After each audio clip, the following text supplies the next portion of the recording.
दिया है, मारो। थोड़ी ही देर में चुड़ैल गांव वालों की मार से बेहोश हो जाती है। गांव वाले उसे मरा जानकर वहां से चले जाते हैं।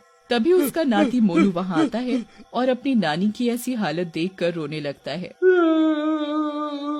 नानी, नानी, तुम्हें क्या हुआ और गाँव वाले तुम्हें क्यों मार रहे थे? चुड़ैल को भी होश आ जाता है। मोनू मेरे बच्चे, इससे पहले कि गांव वालों को ये पता चले कि तेरी नानी ही चुड़ैल है, तू मुझे यहाँ से ले चल, नहीं तो गांव वाले मेरे साथ साथ तुझे भी मार डालेंगे। फिर मोनू वैसा ही करता है और चुड़ैल को गांव से बाहर एक गुफा के अंदर ले जाता है। मोनू मेरे बच्चे, मुझे इसी गुफा में जंजीरों से बांध दे, नहीं तो मैं बाहर जाऊंगी और लोगों को मारूंगी, कहीं तू भी मेरा शिकार न बन जाए। मोनू वैसा ही करता है और अपनी चुड़ैल नानी को लोहे की जंजीरों से बांध देता है। नानी, मैंने तुम्हें जंजीरों से बांध तो दिया है, लेकिन तुम क्या खाओगी और कैसे रहोगी? मेरे बच्चे, मैं एक शापित चुड़ैल हूँ, इसीलिए तू मुझे रोज एक आटे की रोटी में ये शिव का भभूत मिलाकर खिला देना, उससे मेरे अंदर घुसी हुई चुड़ैल भी शांत रहेगी। ठीक है नानी, लेकिन एक बात तो बताओ, तुम्हारा ये हाल कैसे हुआ? बेटा अभी तू बहुत छोटा है, जब तू बड़ा हो जाएगा तो मैं अपने आप सारी बात बता दूंगी। अब से तू बस मुझे सिर्फ खाना देने आना ताकि मैं जिंदा रह सकूं। उसके बाद मोनू वहाँ से चला जाता है और रोज अपनी नानी के कहे अनुसार एक आटे की रोटी ले आता। धीरे धीरे समय बीतने लगता है और मोनू बड़ा हो जाता है। एक दिन मोनू अपनी नानी के लिए भभूत मिली रोटी ले जा रहा होता है। तभी गांव वालों को उस पर शक होता है और वो उसका पीछा करते हैं। ई मोनुआ रोज रात को ना जाने कहाँ जात है, अपने हाथ में कुछ पकड़कर इसका पीछा करे का पड़ी। हाँ भैया, रमेश सही कहा तो, वैसे भी इसका इतिहास कौनो ठीक नहीं है। फिर रमेश और हरीश उसका पीछा करने लगते हैं। मोनू गुफा के पास पहुंचकर अपनी नानी के पास जाता है। नानी देखो, मैं आपके लिए खाना लाया हूँ, लो खाओ। चुड़ैल जो कि जंजीरों से बंधी होती है मोनू की तरफ गुस्से से देखती है। इतनी देर हो गई, कहाँ था? तुझे नहीं पता कि मुझे भूख लगी होगी? जल्दी दे, नहीं तो आज तुझे ही खा जाऊंगी। फिर मोनू वो रोटी नानी को खाने के लिए दे देता है। रोटी को खाकर चुड़ैल का गुस्सा और भूख दोनों शांत हो जाते हैं।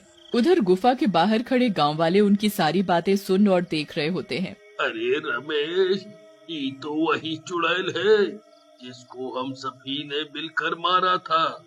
लगता है कि मरी नहीं थी रे। तनिक धीरे बोलो हरीश भैया, नहीं तो ये चुड़ैल यहीं पर हम दोनों की पीपनी बजा देगी।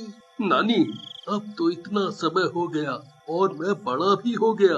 अब तो बताओ, ये तुम्हारे साथ किसने किया और तुम ऐसे कैसे बन गई? सही कह रहा है मोनू, अब मैं तुझे सारी बात बताऊंगी और उसी के साथ आज का दिन मेरा आखिरी होगा, क्योंकि मैं तेरे बड़े होने का ही इंतजार कर रही थी।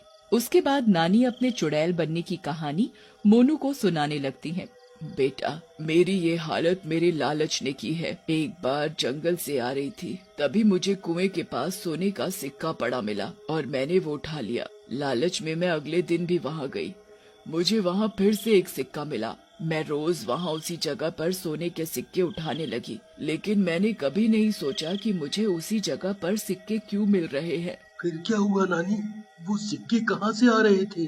बेटा, वो सिक्के एक चुड़ैल और उसके शैतान पति के थे जो उस जगह पर रहती थी। वो मुझे लालच में डालकर मेरे शरीर पर कब्जा करना चाहती थी ताकि वो लोगों को आसानी से मार कर खा सके, और वो उसमें कामयाब भी हो गई। लेकिन वो रात में मेरे शरीर पर कब्जा करती और तेरे नाना जी मुझे बांध देते थे उस वक्त। फिर क्या हुआ नानी? बेटा, फिर तेरे नाना ने एक तांत्रिक को मुझे दिखाया, लेकिन तांत्रिक भी मेरे लिए कुछ नहीं कर पाया। थक उसने अपने जादू से चुड़ैल के असर को कम करने के लिए रोटी में भभूत मिलाकर मुझे खिलाने को कहा।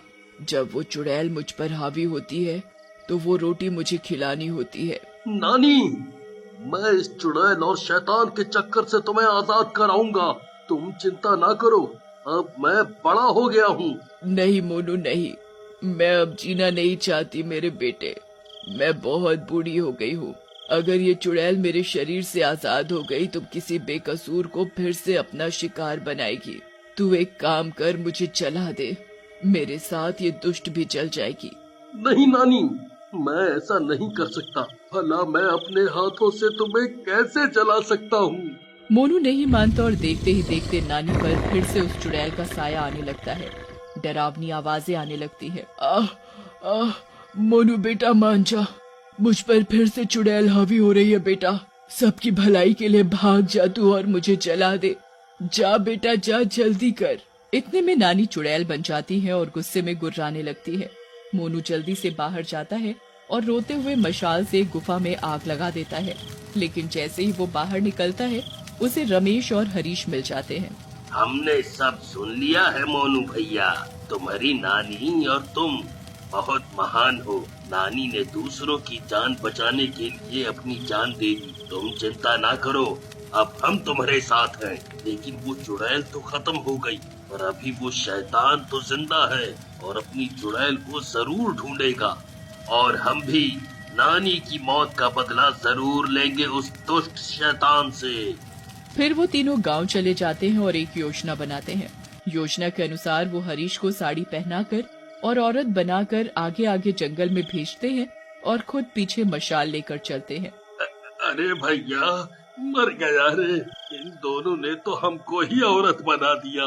हे भगवान, अब उस शैतान से मेरी इज्जत की रक्षा करना, कहीं अपनी चुड़ैल बीवी समझकर कुछ गड़बड़ ना कर दे। फिर हरीश जंगल में पहुंचकर वहां बैठ जाता है। थोड़ी देर में वहां शैतान आता है। मेरी चुड़ैल, आखिर में तुम आ ही गई। बहुत देर लगा दी आने में। लेकिन हरीश कुछ नहीं बोलता। अरे क्या हुआ प्रीतम, नाराज क्यों हो? मैंने बहुत कोशिश की, लेकिन मैं विवश था। हरीश को गुस्सा आ जाता है और वो साड़ी उतार कर बोलता है। का प्रीतम प्रीतम करे जा रहे हो हैं? और कभी यहाँ छू रहे हो, कभी वहाँ। अरे मैं कोई चुड़ैल वुड़ैल नहीं हूँ, मैं हरीश हूँ, हरीश, और वो भी मर्द। धोखा, मुझसे धोखा, मैं तुझे जिंदा नहीं छोड़ूंगा। ऐसा कहकर शैतान हरीश को पकड़ लेता है। हरीश चिल्लाता है। अरे दुष्टों, कहाँ रह गए? जल्दी आओ, नहीं तो आज तुम्हारे दोस्त को ये मार कर खा जाएगा। अरे क्या पुलिस वाले हो क्या, जो हमेशा आखिरी में आओगे? तभी वहाँ मोनू और रमेश आ जाते हैं और लाठी और डंडों से शैतान को मारने लगते हैं। लेकिन शैतान पर उनका कोई असर नहीं होता।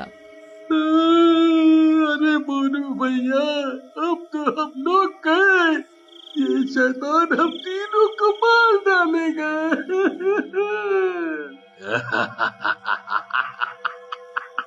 लाठी और डंडों से शैतान को मारने आए थे। अब तुम तीनों यहीं मरोगे।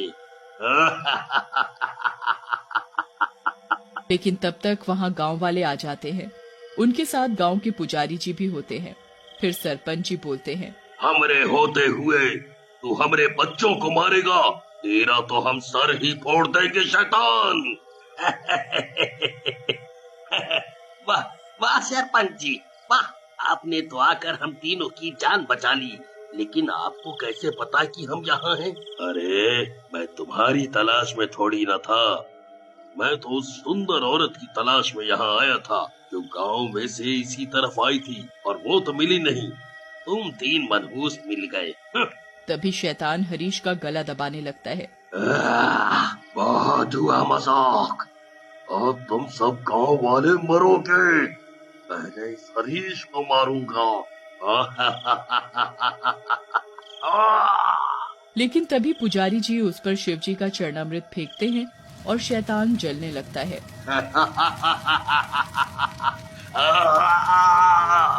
मैं जा तो रहा हूँ, लेकिन फिर आऊंगा।